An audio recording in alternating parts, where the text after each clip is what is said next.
Is there a lot of, do you see like resentment, I guess, as the children get older, that they had to kind of grow up quicker than they should have? A lot. Because they, later on in life, they kind of grieve Okay. that loss, that they couldn't be children.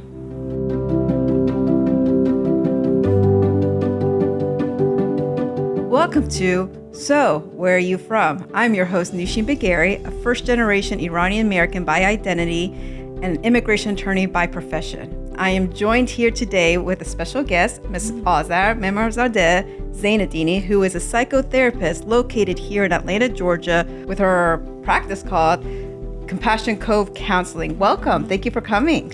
Thank you for having me here, Nooshin. So I have to ask all my guests this one question. Where are you from, Azar?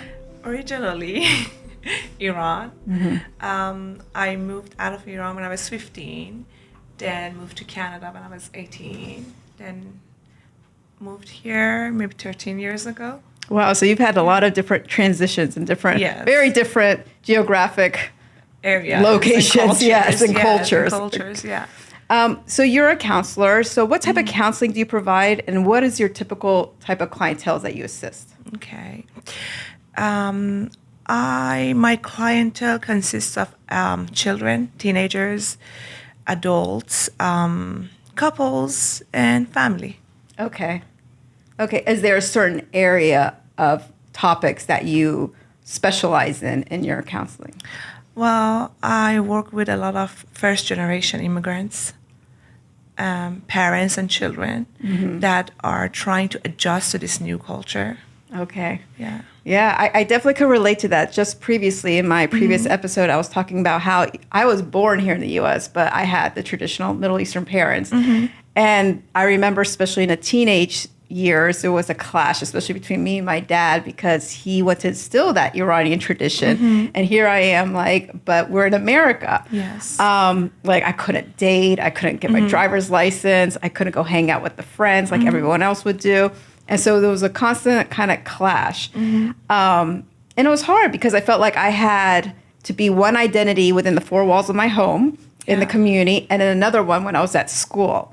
So do you see that a lot with the children, the youth that you do assist? Definitely. That's the area that I focus in, actually. I try to create a balance between family members, parents, and children, because as you said, children are someone else in their house, and then they have to have a different role or adopt a new identity when they're outside in the school with their peers, you know. And it's very difficult when your parents are from a different cultures. They have they abide by different traditions and rules, you know, and norms. Is there a certain age this affects, like even when they're in elementary school, or is it more like the hormonal teenager age stage? It's more the hormonal teenager age, yes. It is tough. It's very tough. What do you recommend to the youth that come, like maybe in their teenage stage or even before, not necessarily, do you have any that are even born here, or is it mainly the ones that come kind of later on in life? Because that's a harder transition, I believe. Oh, I have some that are born here, and I have some that are, like they came here when they were like younger, elementary school age. And as they get older, their parents get harder with them, tougher with them, Tougher with them. Yes. What is the most common, I would say, complaint from the youth? The youth, that their parents don't understand them, the typical complaint that every teenager has. But also, the main focus of our sessions is on parents trying to accept that their children cannot abide by those rules and traditions and norms that they brought from our homeland to this country, you know. Of course, children actually love and value their traditions, but they also want to, they want to assimilate into this new culture, you know. They just want to fit in. Yeah, they just want to fit in. And being a teenager, you want to fit in. Yeah. And it's harder for you when you are a teenager not from this country, or you weren't born here, or you have immigrant parents. I can't imagine just being born here. It's still tough. Like the middle school, high school years, there's a lot of pressure, peer pressure, bullying. They just want to fit in. It makes it hard. What about the parents? What would you tell them? Like, what would they say about their children? Are they saying they're being too defiant, or what would you tell them? What's the common thread from the parent side of? Yeah, as you said, parents think that their children are being defiant. They are not following them, or they are being disrespectful. Oh, okay. That's the chief complaint, that the kids are being disrespectful. Disrespectful, and how so? That they do not respect the values that their parents are trying to teach them. You know, the way that they dress, the way that they behave, their relationship with the opposite sex, participating in proms and school functions, those are things that parents act very fear-based, very ego-based, Is it because of they don't know, or the fear of not knowing what the society's about because they haven't assimilated themselves, or fear that they're just going to forget everything that they grew up amongst once they come here? That's a great question. I think it's a combination of all. Because some of these parents came to this country as refugees. Okay. They fled their country of origin, so they didn't really want to come here. Okay. So they highly value their norms and traditions back home, But some come here with a better understanding of the culture here. So that's also a different population that I deal with. Okay. So the ones who voluntarily decide to come here, pick up their kids and their families to come here, do they typically come with an open mind, or do they come, what is their mindset of what they expect when they're here, like how to keep that family module together? Open-mindedness is what I try to actually to kind of like teach when I provide psychoeducation sessions for my clients, that they need to be open to this new culture, that they need to see the pros of the new culture that they are in.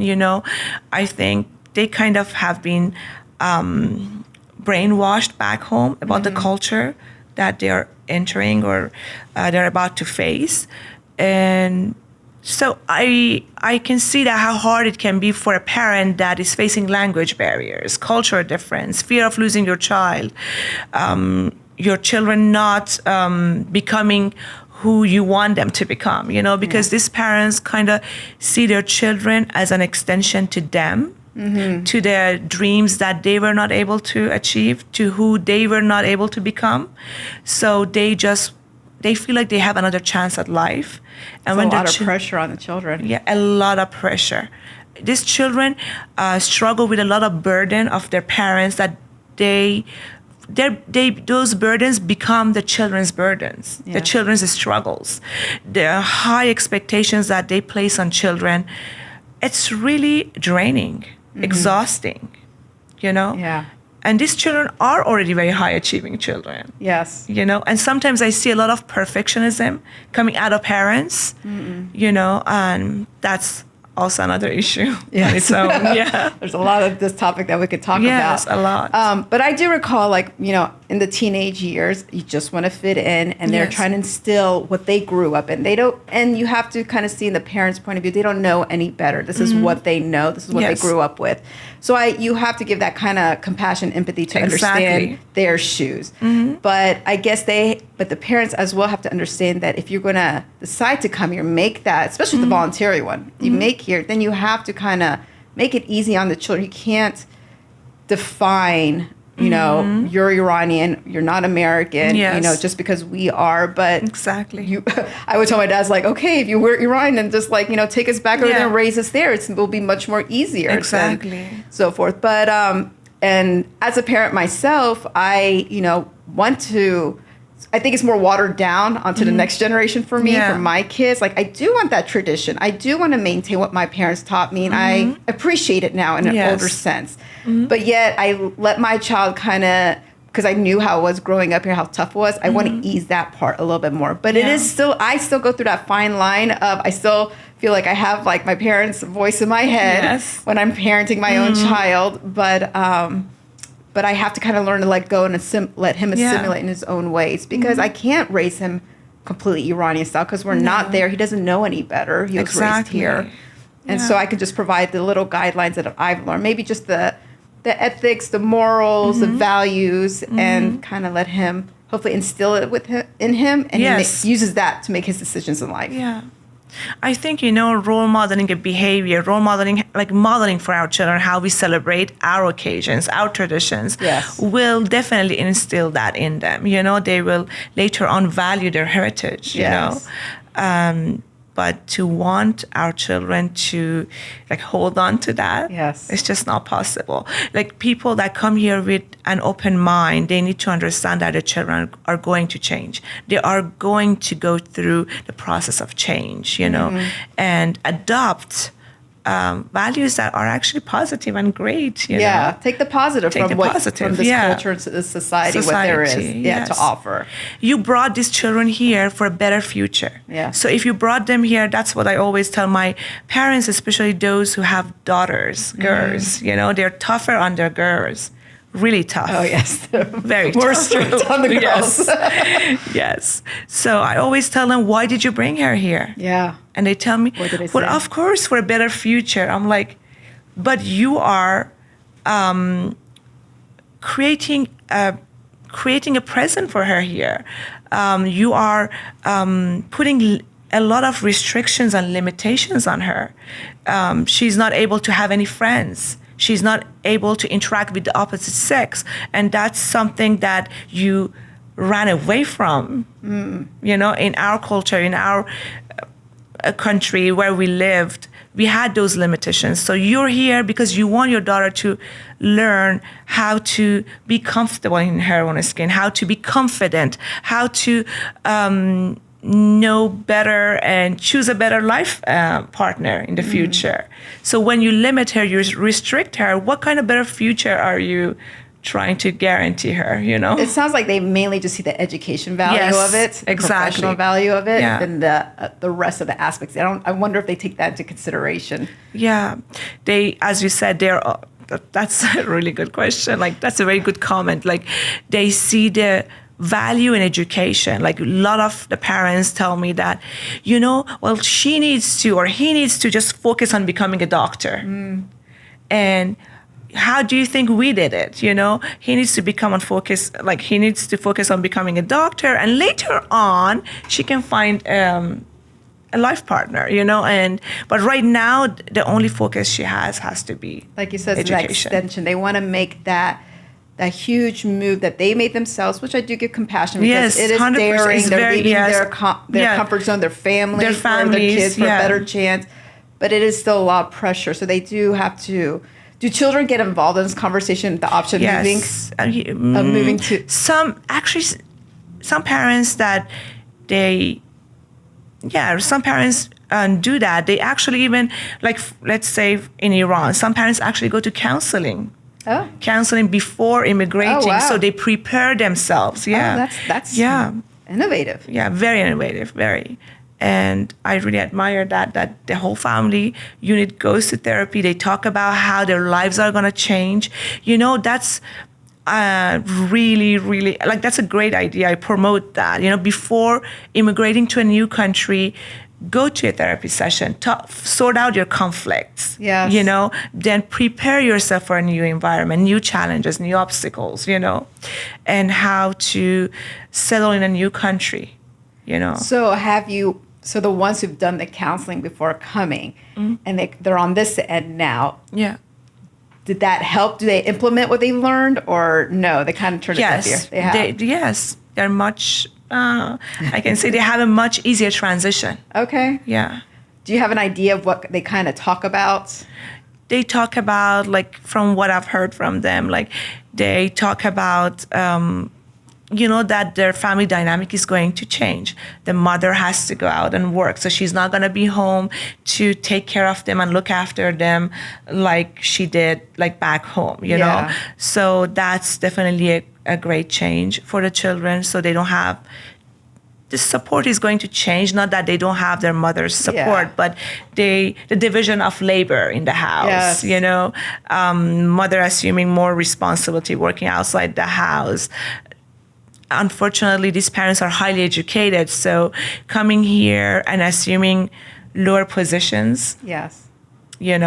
So that maybe will cause a change in the family status and people that in the beginning they will have relationships with, and then they kind of like prepare for themselves and they try to deal with the sorrow and grief of loss of their homeland, of their friends. They kind of prepare themselves, and that really helps. That's really interesting. I wonder, do they offer that here for people who do immigrate to other countries?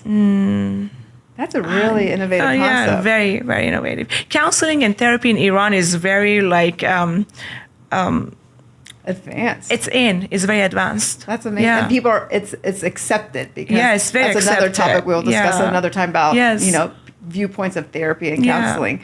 So can there be a balance of maintaining your culture, your original identity, and then assimilating here with the parents and the kids? Can there be a balance, or does it lean more towards one or the other to make it work? I think balance can definitely be created. What are some tips to create that balance? Open communication, effective communication, mutual understanding. Try to actively listen to your child, Try to understand where she or he comes from. Try to understand their challenges. Not to see the world from your perspective, not to guilt trip your child, not to constantly remind them that you left everything back home and came here because of them, and they have to behave a certain way because of that.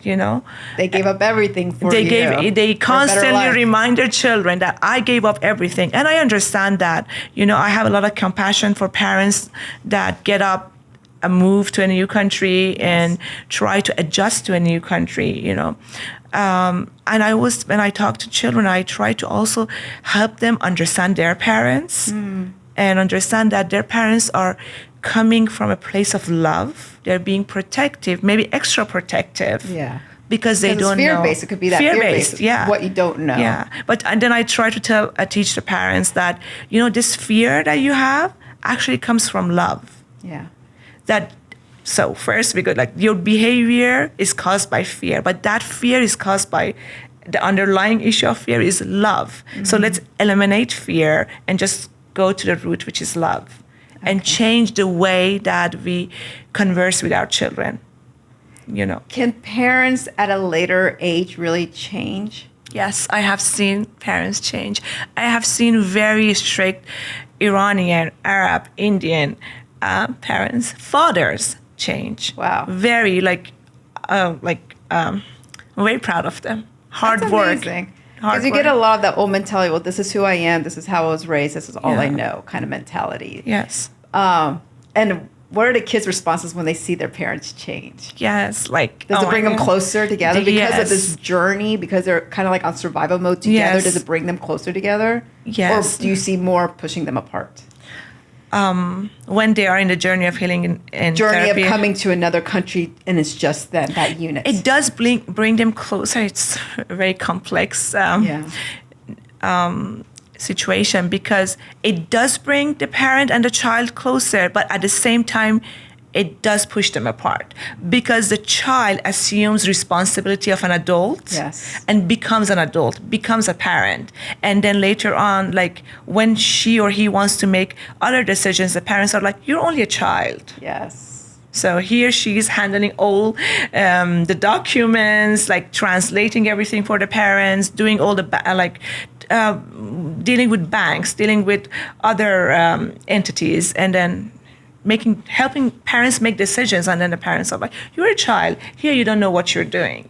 So that and other aspects. You can other handle all these kind of business here you're an dealings, adult, but in relationship or something else, they're not don't mature know enough to handle that. Yeah, exactly. So that causes a lot of confusion. Is there a lot of do you see like resentment, I guess, as the children get older, that they had to kind of grow up quicker than they should have? A lot. Because they, later on in life, they kind of grieve. Okay. That loss, that they couldn't be children. Yeah. Do they have compassion for, their parents of where they're coming from?